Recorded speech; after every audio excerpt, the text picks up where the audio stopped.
Muy buenos días, doctora, compañeros y compañeros residentes. El tema que veremos respecto al módulo de oncología el día de hoy es leucemias. Como ponente, el doctor Alejandro Alfaro, residente de tercer año de medicina familiar. Bueno, tenemos que en este tema, a pesar de los grandes avances moleculares y terapéuticos en el estudio de las leucemias, los aspectos básicos de este padecimiento aún no se conocen de manera muy clara por el médico no hematólogo, por lo que el objetivo de esta ponencia es proporcionar información fundamental al médico en su práctica clínica y que con ello se permita obtener un conocimiento general de las leucemias, un diagnóstico oportuno y buscar la referencia temprana con el especialista, en este caso el hematólogo. Bien, tenemos que como definición, la leucemia por su origen etimológico significa célula blanca. Es un término que se utiliza para definir un grupo de enfermedades sistémicas de estirpe maligno, es decir, que en relación a que no hay un control en su regulación. Estas células por lo general son blastos, es decir, células inmaduras o poco indiferenciadas, originadas en la médula ósea. Pueden infiltrar órganos disminuyendo por consiguiente uno o varias líneas celulares, lo que se puede definir como una visitopenia o pancitopenia. Se caracterizan por tener una proliferación clonal, autónoma y anormal de las células respecto al resto de las células normales. Y bueno, pues esto también tiene un comportamiento tumoral en general. Se puede decir que una leucemia es la forma más común de cáncer infantil a nivel mundial. Bien, hablando de los blastos o células inmaduras, estas tienen una cromatina muy laxa, un núcleo grande, y esta simplicidad hace que se reproduzcan de una manera muy fácil. Por lo tanto, estas clonas o linajes celulares tienen una imagen y semejanza muy errática, por lo que puede ser muy fácil su visión en el espacio medular, y esto provoca a su vez una anemia progresiva por reemplazo de células normales. También puede estar coadyuvado por un sangrado normal y una predisposición a infecciones. Por el lado de las células anormales, pues estas tienden a invadir otros tejidos y causan una infiltración. Más adelante abordaremos este punto, lo que hace el órgano que se ocupe de células no funcionales y generar una falla de funcionamiento, por ejemplo, la infiltración nerviosa central, que ocurre por una leucemia aguda linfoblástica. Bien, hablando de un poco de epidemiología, existe una asociación llamada Observatorio del Cáncer Global, o Globocan, donde se tiene una casuística de los casos de cáncer a nivel mundial. En estos diagramas de pastel se aprecia cómo la alta incidencia del cáncer en el mundo, por múltiples cáncer que existen, por ejemplo, el cáncer de mama, el cáncer de pulmón, el cáncer colorectal, entre otros. Nótese que en las dos gráficas de pastel, para ambos sexos, bueno, los otros cánceres están representados principalmente por las leucemias. Gran parte de estas leucemias pues corresponde al mayor porcentaje de todos los cánceres a nivel mundial y con ello pues detectamos que hay una alta incidencia y prevalencia de esta patología. Cerca del año 2020 es cuando se registró el mayor número de casos y muertes por falta de seguimiento y pues también debido a la pandemia de COVID interrumpió también los procesos de atención. Bien, hablando de la epidemiología propia a las leucemias, tenemos que el 30% de todas las leucemias corresponden a este tipo de cáncer infantil. Tiene una incidencia de 4 a 5 casos sobre 100.000 habitantes en los 2 a 4 años de su diagnóstico. Es igual encontrable a cualquier edad, es más habitual y su pico más alto de incidencia es a los 2 a los 6 años. Se encuentra más en varones, en la raza caucásica y algunos problemas predisponentes genéticos. Encontramos al síndrome de Down, al síndrome de Klinefelter, la neurofibromatosis, la anemia de Fanconi. También antecedentes de quimioterapia o radiación para otro tipo de cáncer, secundariamente a 8 años post tratamiento, pues también han tenido estos picos de incidencia. Tenemos que las leucemias son las primeras causas de morbilidad por cáncer en menores de 18 años en el territorio mexicano. El tipo más frecuente de leucemia en México es la leucemia linfoblástica aguda, con el 85.2% de los casos nuevos detectados en la leucemia. Los casos nuevos diagnosticados en 2008 tuvieron una letalidad cerca del 12% y es más frecuente en pacientes masculinos. Esto según por los datos proporcionados por la ciencia. En la etiología tenemos que existen factores genéticos, ambientales e inmunológicos que predisponen a esta patología. Hallazgos moleculares recientes, bueno, se han hecho investigaciones en las cuales alteraciones genéticas en las células progenitoras adquiridas in útero, la exposición tardía a ciertos antígenos y una respuesta inmune alterada con disregulación de la proliferación celular. Otros factores precipitantes, tenemos la exposición a radiación ionizante, algunos químicos como el benceno y pesticidas, algunos agentes alquilantes, el tratamiento de radiación o quimioterapia para otro tipo de cáncer. Y bueno, entrando en materia, empezaremos a hablar de la leucemia linfoblástica aguda. Tenemos que este es un tipo más frecuente de las leucemias con un 75-85%. La edad más frecuente es de 2 a 5 años, es más frecuente en la raza blanca y tiene un peor pronóstico en la raza negra y aún peor pronóstico en el sexo masculino. Algunos factores de riesgos para esta leucemia, bueno, tenemos que está el tabaquismo materno y paterno, ya sea exposición activa o pasiva, la exposición a la radiación, los medicamentos, alguna predisposición genética, enfermedades virales, como puede ser el caso del virus del Epstein-Barr, la hepatitis C o B, el herpes humano tipo 8, algunas inmunodeficiencias, el uso de fumigantes caseros, algunos derivados del benceno, fertilizantes y organofosforados. Bien, para la clasificación de las leucemias tenemos la clasificación franco-americana británica, en donde separa a los tipos L1 como típica, L2 atípica y L3 tipo Burkitt. Tenemos que en las leucemias típicas, pues bueno, tienen una gran homogeneidad, es más común en niños, características por ser blastos pequeños, escaso citoplasma, nucleolo poco visible y la cromatina homogénea. En una L2 atípica existe un poco de heterogeneidad, algunas clonas, pues bueno, tienden a tener cierta similaridad y otras no. Es más frecuente en adultos.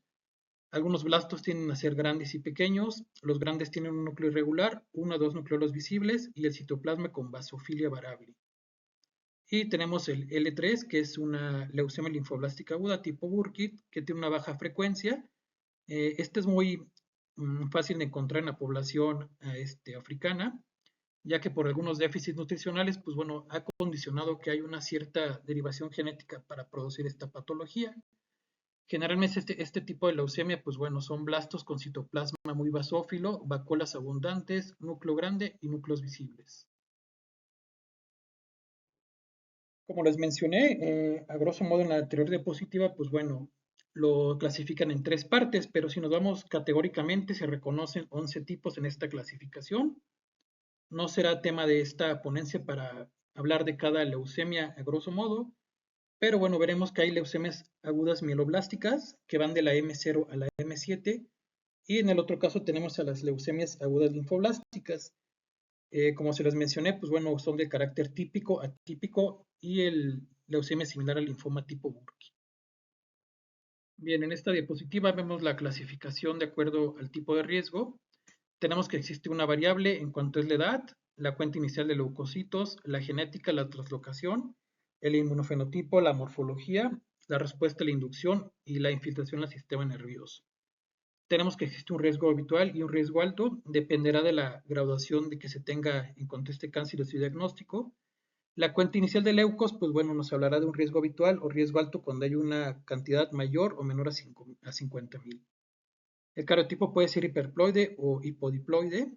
La translocación dependerá de qué morfología tengamos o qué translocación exista en los brazos del cromosoma, es decir, en relación 12-21, o para un riesgo alto en el cromosoma 9-22, en el cromosoma del brazo T, en 4 y 11, o en el cromosoma T, en el 1 y 19. El inmunofenotipo, pues veremos que hay un linaje para las células B, otro para las células T. La morfología corresponderá a L1, L2 y un riesgo alto para L3. Y la respuesta a la inducción será a las 4 semanas o sin remisión después de las 4 semanas. La infiltración, pues bueno, dependerá que esté ausente o presente para categorizar un riesgo habitual o riesgo alto. Bien, en lo que respecta al cuadro clínico, tenemos que existen síntomas muy estudiados como son la fiebre, el sangrado, el dolor óseo, las linfadenopatías, esplenomegalia y hepatoesplenomegalia. En la parte derecha se los coloqué por orden de porcentaje y cómo se presentan en frecuencia. Y bueno, a todo esto se le conoce como síntomas B. Son pacientes que podemos identificar en consulta por algunos síntomas muy generales como son debilidad, cansancio, escalofríos, la pérdida de peso no intencionada, la fiebre, diaforesis y linfangitis. Si estamos ante estos escenarios, pues bueno, podemos hacer un despistaje temprano para hacer una referencia oportuna. Al igual, pues está siempre implícita la exploración física. En la parte superior derecha les coloqué una infiltración lingual. Nótese cómo en la parte anterior de la lengua, pues bueno, se nota esta infiltración de color blanquecina, amorfa, que no respeta límites, un poco de bordes elevados. En esta imagen inferior derecha, pues bueno, vemos esa infiltración gingival de la leucemia aguda. Nótese cómo igual hay una deformidad importante, existen diferentes morfologías que podemos encontrar, algunas partes eritematosas, otras partes incluso necróticas, y pues bueno, esto nos puede ayudar a un diagnóstico oportuno en la manera del cuadro clínico. Hablando de las leucemias, propiamente existen síndromes. Hasta ahora se tienen muy bien estudiados algunos síndromes, como tenemos el síndrome anémico, el síndrome purpúrico, el hemorrágico, el infiltrativo, el síndrome febril, el consuntivo y el doloroso. Bueno, el cuadro clínico tiende a ser diverso y dependerá del tipo de leucemia, ya sea aguda o crónica. Como tal, el síndrome infiltrativo es uno de los síndromes con más porcentaje que se puede encontrar en los pacientes. Se refiere a una implantación anómala en cualquier tejido, aunque lo frecuente es la hepatosplenomegalia, algunas adenomegalias, la cutis leucémica, el dolor óseo, que puede estar dado por la expansión de la médula ósea, y infiltración en algunos tejidos blandos, por ejemplo, lo que se puede observar en sarcoma granulocítico, alguna infiltración testicular, infiltración a nivel del sistema nervioso central o incluso infiltración en nivel de encías y cualquier otro sitio. También acompañado de esto tenemos algún trastorno metabólico. Esto va a ser resultado de la hiperproducción anormal de las células malignas y el aumento de la apoptosis. Con ello va a estar acompañado de acidosis, aumento de la deshidrogenosa láctica, hipercalemia, hiperuricemia y aumento de la beta-2 microglobulina. Bien, en el leucemia también se puede presentar además con compromiso del sistema nervioso central en un 5% de los casos, donde van a haber algunos síntomas como cefalea, vómitos, convulsiones, alteraciones del equilibrio, parálisis de pares craneales. El compromiso genitourinario está presente en un 10 a 20% de los casos. Este es con un aumento del volumen testicular que puede ser unio o bilateral no doloroso. El compromiso cutáneo o leucémides, que como tal esta leucémides incluyen en relación al fallo medular como petequias, equimosis por trombocitopenia, infecciones asociadas a neutropenia y hallazgos vinculados con anemia. O bien pueden ser dermatosis parenoplásicas, tales como alguna vasculitis, algún pemfigoide ampollar, el epiderma gangrenoso, el síndrome de Sweet, el síndrome de Wells, paniculitis, eritema multiforme y las toxidermias. Respecto a los hallazgos de laboratorio, tenemos que existen algunos patrones que nos pueden ser indicantes de alguna leucemia. En estos casos, pues bueno, tenemos la cuenta de leucocitos, la hemoglobina y las plaquetas. Estas alteraciones de laboratorio van a obligar a hacer una revisión especial que incluyen detectar alguna anemia de cualquier grado, detectar un grado de leucopenia o leucocitosis con predominio de una línea celular o de varias líneas celulares, también datos de trombocitopenia y en algunos casos, pues bueno, detectar combinaciones como pueden ser visitopenias o pancitopenias. Dependerá de qué porcentaje encontremos para ver la severidad de lo que nos estamos enfrentando y pues bueno, con ello también determinar los síntomas que se pueden presentar en este tipo de leucemia. Otros laboratorios que podemos mandar a pedir, no de rutina, pero pueden ser complementarios, pues bueno, puede ser la deshidrogenasa láctica, las bilirrubinas, las PFHs. Esto es para detectar algún involucro a nivel hepático, el ácido úrico, la gasometría arterial o el examen general de orina, que pueden ser más del uso de urgencias, ya que pueden ser pacientes que pueden tener alguna urgencia oncológica y pues bueno, pueden ser de ayuda para abordar en ese momento la urgencia. Respecto al diagnóstico, tenemos que debe ser un interrogatorio con exploración física completa, dirigida a detectar palidez, petequias, equimosis, adenomegalias, hepato y esplenomegalia. En la biometría hemática completa, se recomienda que, bueno, si hay algún fuerte antecedente de la familia, o incluso que sea una consulta subsecuente donde vemos laboratorios previamente que nos marcan alguna reacción que no nos parezca normal, pues también se puede no pedir por nuestra parte, pero algún aspirado de médula ósea también nos puede hacer una fuerte sospecha de este tipo de patología. Alguna radiografía de tórax pues también nos ayuda a descartar alguna metástasis, para descartar alguna masa mediastinal. En otro aspecto también tenemos el aspirado de médula ósea, que este va a ser indispensable para el diagnóstico.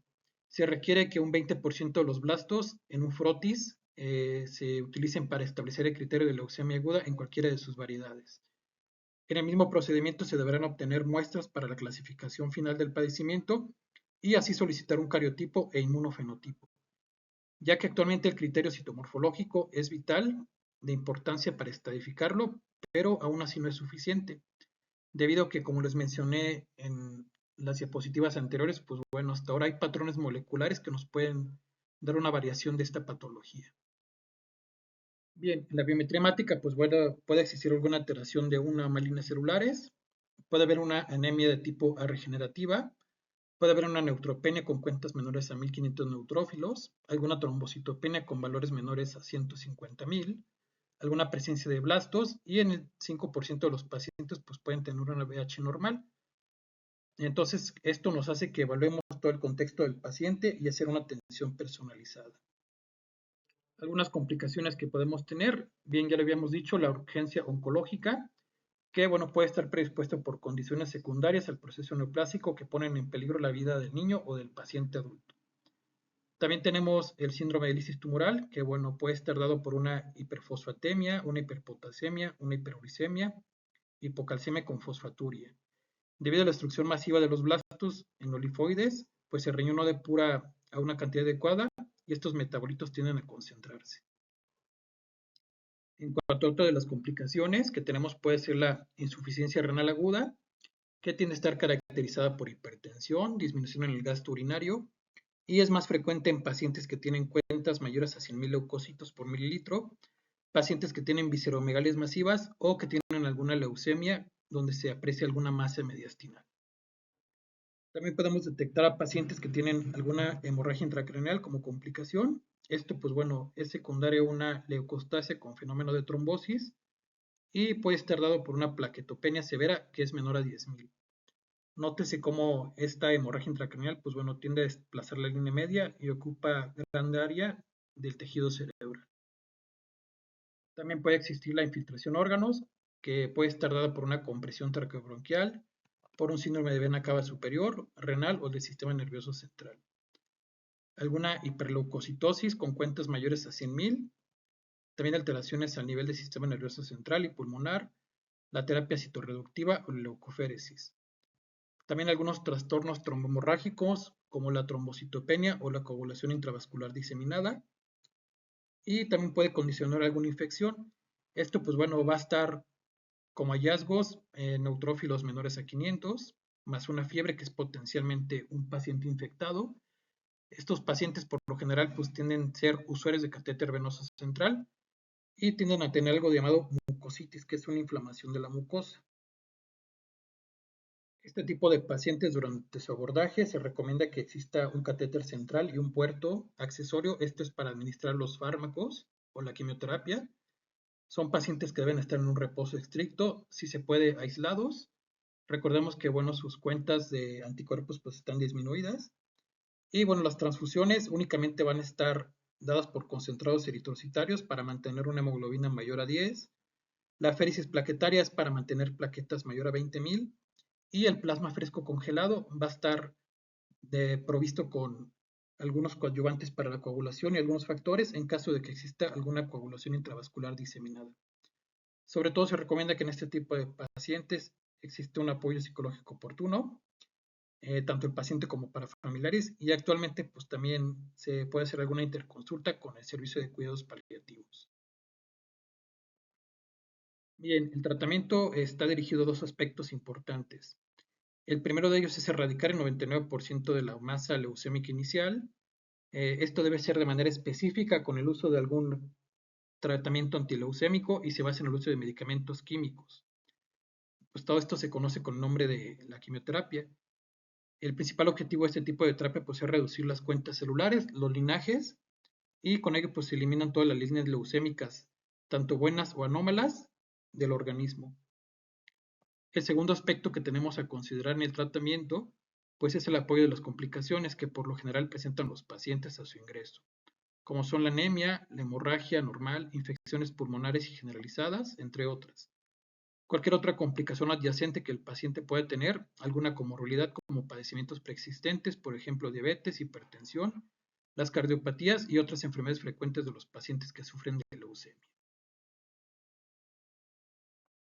Bien, para las fases del tratamiento, tenemos que debe existir una profilaxis al sistema nervioso central con una quimioterapia intratecal. Hasta ahora se tienden tres grandes rubros, que es la inducción a la remisión, la consolidación y el mantenimiento. Respecto a la inducción a la remisión, el objetivo es llegar a la remisión completa, es decir, a la normalización de los valores en la sangre normal del paciente. La ausencia de cualquier signo o síntoma de la leucemia que persista durante la etapa de infiltración y durante este proceso se deberá tener al paciente libre de un estado de leucemia. Con esto se pretende que la médula ósea recupere su hematopoiesis normal. Desafortunadamente, en esta etapa también es cuando existe una coagregación con comorbilidades. Propiamente esto hace que la leucemia se torne resistencia y el pronóstico pues, tiende a ser pésimo. Este primer proceso puede llevar cerca de 6 a 8 semanas para lograr la remisión completa. En la segunda etapa de consolidación, implica el uso de los mismos medicamentos que se usaron en inducción o la combinación de otros quimioterapéuticos. También con el propósito de seguir con la erradicación de las células malignas, se pueden desarrollar resistencias a los medicamentos de primer uso. En la fase de mantenimiento, que es la fase final, se prefiere mantener al paciente bajo efecto de la quimioterapia ante la posibilidad de actividad leucémica incipiente y que con el tratamiento se mantenga un efecto hasta desaparecer la enfermedad. Dicho lo anterior, la curación del padecimiento dependerá entonces de la eliminación de todas las células malignas existentes en el paciente. Bien, en relación al tratamiento por parte de medicamentos, existen ya medicamentos muy estipulados para cada fase. Aquí les puse los más convencionales y los que más se tienen uso en el medio público. En inducción a la remisión, pues bueno, tenemos medicamentos como prednisona, con dexametasona, vincristina, antraciclina, lesparaginasa o ciclofosfamida. En la fase de consolidación tenemos a la citarabina, metotrexato, mercaptopurina y ciclofosfamida. En este caso, la quimioterapia, bueno, deberá utilizar medicamentos indicados, sobre todo en dosis recomendadas. Por ejemplo, en el caso de la leucemia aguda linfoblástica del adulto, se recomienda utilizar el esquema HIPER-C y BAD, que son dosis escaladas de ciclofosfamida, vincristina, adriamicina y dexametasona.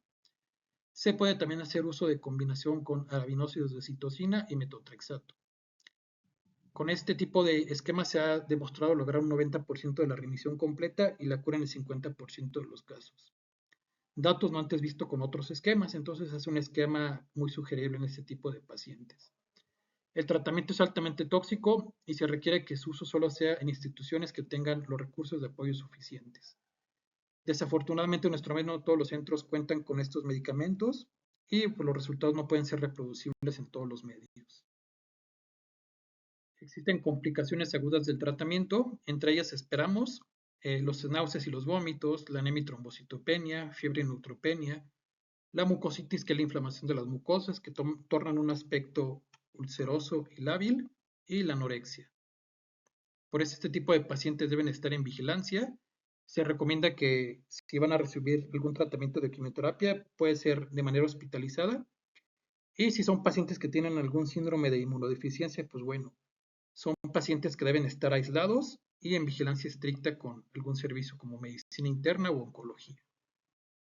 El pronóstico, pues bueno, para los niños tiende a ser muy bueno, cerca del 95% alcanza la remisión de la enfermedad, de un 75-85% tiene una curación definitiva y cerca del 1% de los países pues tienen algún deceso durante la inducción o alguna fase de la terapia de inducción o remisión.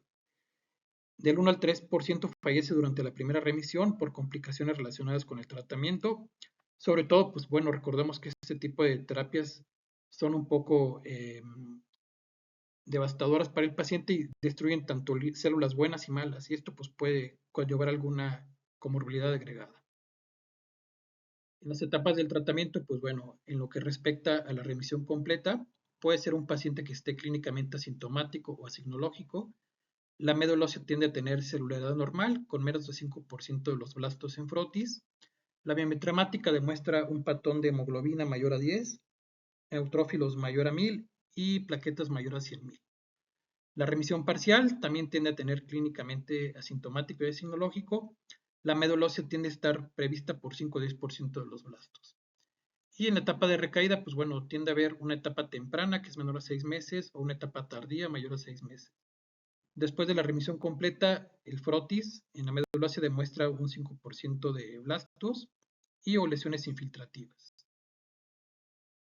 Bien, también como otro tratamiento de alternativa tenemos el trasplante de médula ósea. Este es un tratamiento complejo y de alto costo y requiere de un donador de médula ósea. Para esto pues deben haber estudios previamente, debe ser calificado como compatible. Generalmente se prefiere para pacientes que tengan alguna inactividad con la enfermedad, ya que bueno, un paciente que tiene actividad tiene una alta probabilidad de recaída temprana o tardía y pues tiene un factor de mal pronóstico. Este es un procedimiento con tendencias más curativas, ya que utiliza megadosis de quimioterapia para erradicar a las células leucémicas. Pero en su intento también erradica a las precursoras normales y se hace necesaria la reposición de una nueva médula normal compatible. Para este tipo de procesos, pues bueno, se requiere de un donante, un receptor. Por lo general, el donante pues debe tener un tipo halogénico y bueno, por lo general se prefiere que sea un hermano compatible idéntico. Para esto, pues bueno, vemos que se utiliza estudios previos. Generalmente se hace una aspiración de médula ósea de las crestas ilíacas, se obtienen algunas colonias y precursores de las células madre. Luego esto se pasa y se filtra a una bolsa colectora. Esta se congela bajo condiciones óptimas y se procede a hacer una transfusión cerca de 1 a 2 horas. Y bueno, propiamente esto pues pasa en la vena. Se tienen que hacer estudios para ver si el paciente no presenta alguna reacción leucemoide posttransfusional. Y bueno, pues se espera que la médula ósea inyectada sea aceptada por el receptor. Bien, ahora hablaremos de la leucemia mieloide aguda. Hablando de epidemiología, esta leucemia mieloide aguda es la segunda causa en México con el 13.9% de los casos nuevos de leucemia. Tiene una letalidad cercana al 19% y es más frecuente en pacientes masculinos. El tipo histológico más frecuente es la M4 con el 22.6% de los casos, esto según Ciencia.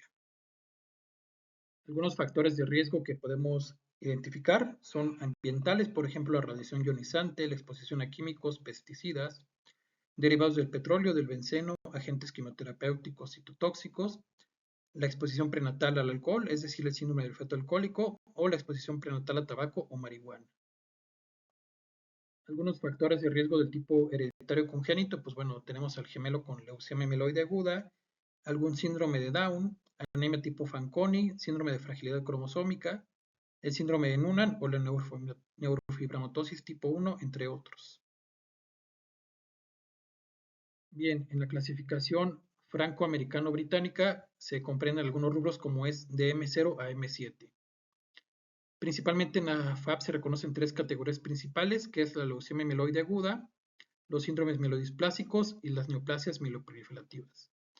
Actualmente, la clasificación de la OMS reúne los padecimientos mieloides en 4 grupos principales: enfermedades mieloproliferativas, los síndromes mielodisplásicos, las enfermedades mielodisplásicas junto con mieloproliferativas y las leucemias agudas mieloides. Para esto vemos que, bueno, el estadiaje de M0, pues bueno, es indiferenciada, M1 sin maduración, M2 con poca maduración, M3 con linaje promielocítico, M4 mielomonocítica, M5 monocítica, M6 eritroleucémica y M7 megacardioblástica. Si vemos, pues propiamente para cada uno habrá síndromes y síntomas patognomónicos para cada uno, pero pues sí refiere que se haga un completo estudio por parte del hematólogo para ver ante qué subtipo estamos. Bien, de acuerdo a la clasificación de la HAP, existe una morfología inmunohistoquímica. Todas las leucemias mieloide agudas marcan para el antígeno CD33. En estas enfermedades también comprendemos que las enfermedades mieloproliferativas son un grupo de trastornos clonales asociados con una proliferación de una o más líneas mieloides. Cada vez resulta más claro que estas enfermedades, pues bueno, se van a asociar a menudo con mutaciones que ocasionan incrementos anormales en la actividad de la tirosina y en la proliferación de las células progenitoras de la médula ósea. Algunos factores de crecimiento también suelen estar implícitos y por lo general el porcentaje de blastos en la médula ósea es normal o ligeramente elevado. Casi siempre es menor al 20%. La hematopoiesis generalmente es efectiva, lo cual resulta en un incremento en las células de cuentas de una o más células maduras en la sangre periférica.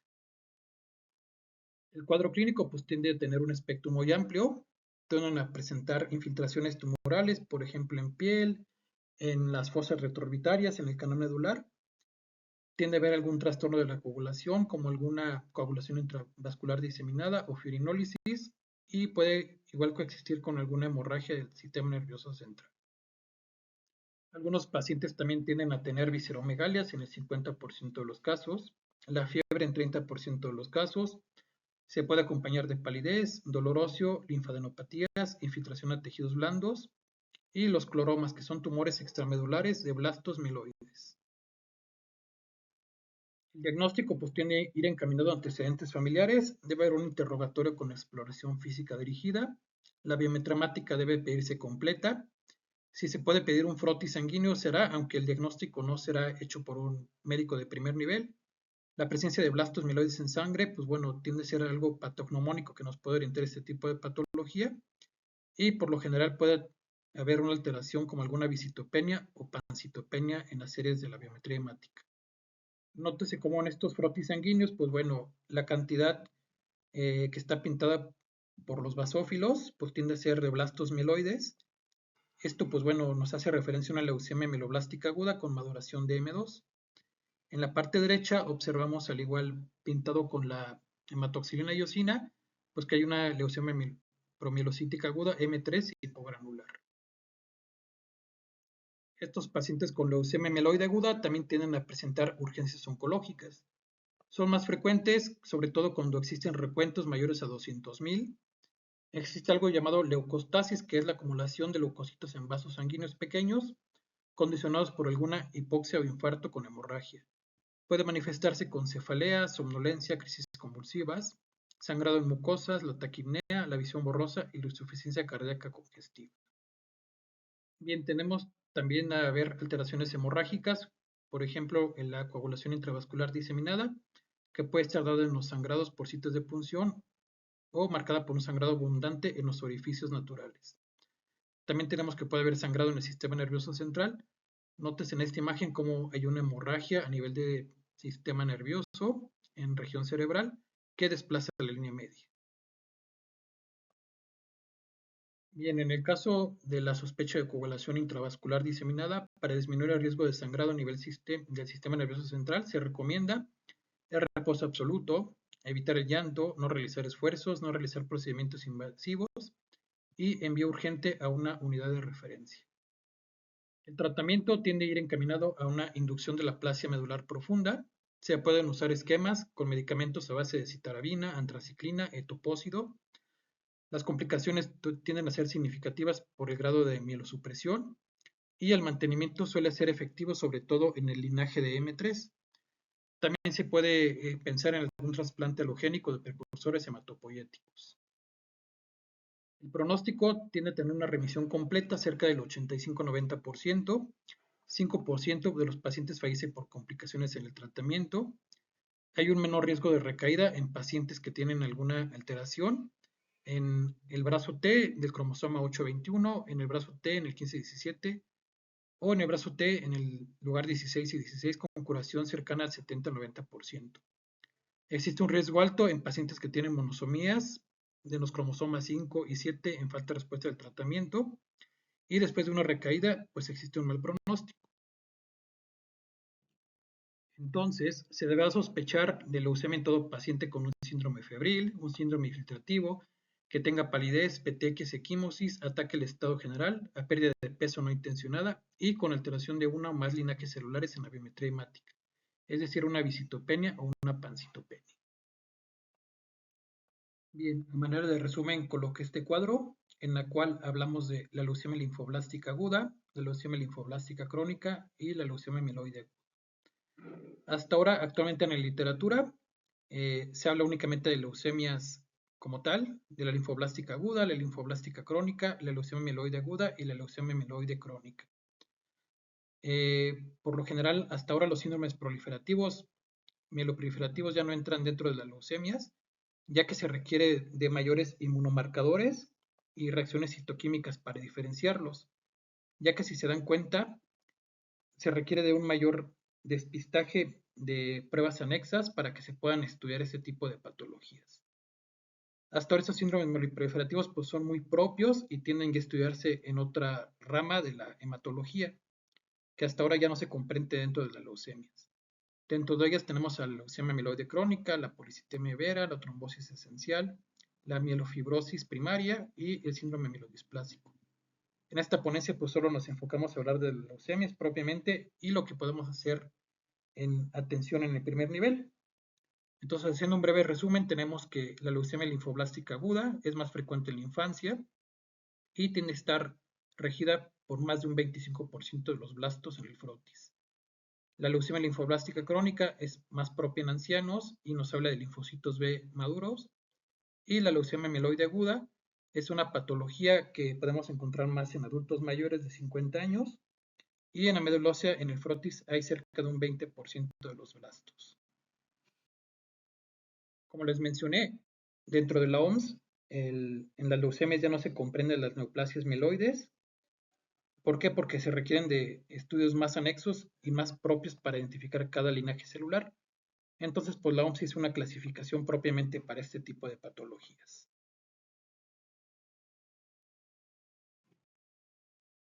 Tenemos la continuación de la tabla anterior. Nótese cómo es que se requieren de diferentes estudios para identificar diferentes linajes celulares. Y pues propiamente esto pues, nos hace hablar de que ya no se comprenden dentro de las leucemias, ya que se tienden a estudiar otro tipo de linajes celulares. Por ejemplo, algunos genes como el BCR ABL1, se tienden a estudiar algunos patrones como anemia refractarias. En síndromes mielodisplásicos, pues bueno, tienden a tener algunas citopenias refractarias. Y provisionalmente en las leucemias, que es lo que así hablamos en la clase, pues nos hablamos de la leucemia mieloide aguda con los diferentes patrones que marca la FAB, la leucemia mieloide aguda con patrones relacionados a la mielodisplasia y la leucemia mieloide aguda sin otras especificaciones. En la continuación de la misma tabla de la clasificación de la OMS, pues bueno, también tenemos a las leucemias agudas de linaje ambiguo y a las leucemias de linfoma linfoblástico tipo B. Propiamente, pues aquí no me meteré a explicar cada una porque si se dan cuenta es mucho el estudio que se aborda para cada tipo de leucemia, pero lo que sí hay que destacar es que para cada leucemia pues hay que estudiar cómo está el patrón diferente o también estudiar los genes implícitos o incluso alguna cromosomopatía que puede estar implícita en este tipo de leucemia. Bien, entonces, ¿qué nos recomienda la GPC? Como médicos en primer nivel de atención, debemos hacer una sospecha de los casos. En un paciente que pedimos alguna laboratorial de control, pues bueno, podemos confirmar algún caso. Si sí lo vemos o tenemos alguna sospecha de algún patrón anormal en alguna visitopenia o pancitopenia, pues deberemos hacer una derivación oportuna al especialista, en este caso con el hematólogo.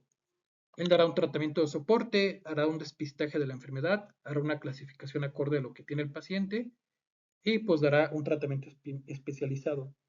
En este caso, pues puede ser la quimioterapia, que va a ser una vigilancia en consultas subsecuentes con el hematólogo, o en su caso, si hay algún patrón de inactividad, pues se tiende a hacer un trasplante de médula ósea. Si también pedimos los laboratorios, si no tenemos ninguna sospecha, pues únicamente se dará una derivación al especialista para el seguimiento del caso. Ahora hablando del diagnóstico de leucemia linfoblástica, pues bueno, ¿existe algún diagnóstico de leucemia en el cual sospechemos? Si cuenta con el síndrome anémico, purpúrico, infiltrativo, febril o consultivo, se va a hacer una sospecha clínica de leucemia aguda. Aquí se van a solicitar exámenes de laboratorio, alguna biometría hemática, alguna química sanguínea y algún patrón de perfil hepático, la DHL y un examen general de orina. Si existe algún laboratorio con apoyo diagnóstico, sí, se va a hacer un aspirado de médula ósea, se va a hacer un recuento de los blastos. Si se confirma el diagnóstico, se va a revalorar el caso para tomar un cariotipo y si no hay un diagnóstico confirmatorio, pues propiamente se revalorará el caso. Si se ve que el cariotipo está con el inmunofenotipo marcado para una patología de leucemia, pues bueno, se verá un tratamiento específico, ya sea el tratamiento por quimioterapia o la aspiración de médula ósea para ver si se hace un reemplazo de médula ósea. Si no existe un laboratorio que no nos apoye en el diagnóstico, pues bueno, se va a revalorar el caso. Y en dado caso de que nosotros no detectemos ante qué síndrome estamos, pues será un envío a medicina interna para que ellos puedan hacer más pruebas anexas. Bien, en esta diapositiva la guía de práctica clínica incluye la escala funcional de Karnofsky y bueno, como tal aquí se incluye el equivalente físico en relación a la actividad y la presencia de leucemia en el paciente. En el rubro de 100 a los 80 puntos nos habla de un paciente capaz de trabajar y ejercer actividades normalmente. En los valores de 70 a 50 nos habla de un paciente que no es apto para trabajar, pero sí puede vivir para satisfacer la mayoría de sus necesidades.